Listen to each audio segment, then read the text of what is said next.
Pengakuan terbaru Dr. Tirta soal Adam Denny yang sempat memintainya uang dalam jumlah yang besar. Saat itu, Adam Denny mengancam akan melaporkan asisten pribadi Dr. Tirta karena sempat adu mulut. Adam Denny kemudian meminta uang 80 juta rupiah kepada Dr. Tirta. Namun, Dr. Tirta melakukan nego dengan harga 70 juta rupiah. Dr. Tirta menyampaikan kesaksian dalam sidang lanjutan terdakwa Jering di Pengadilan Negeri Jakarta Pusat.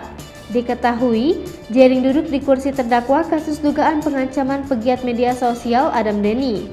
Saat memberikan keterangan di hadapan majelis hakim, pria yang kerap disapa Cipeng itu membeberkan fakta baru terkait dirinya dan Adam Denny.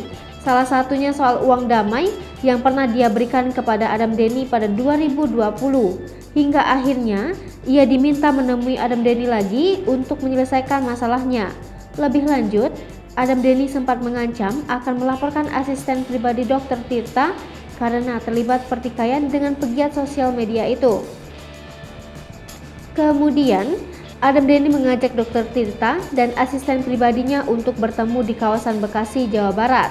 Hingga akhirnya, ia meminta sejumlah uang dalam tarif besar oleh Adam Denny.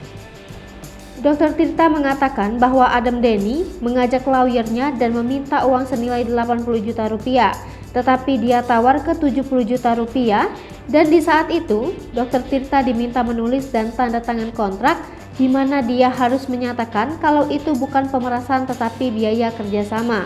Saat memberikan keterangan itu, Dr. Tirta juga memberikan sejumlah barang bukti transfer kepada majelis hakim.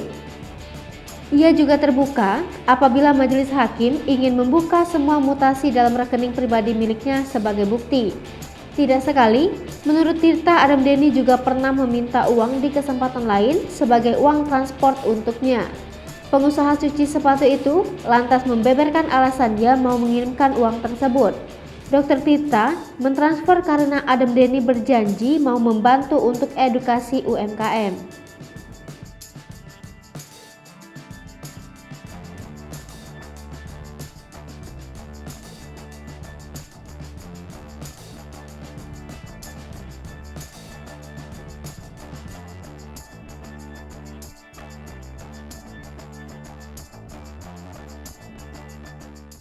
Hai pemirsa Sri Popo TV, jangan lupa komen, like, dan subscribe, serta tonton terus berita-berita terupdate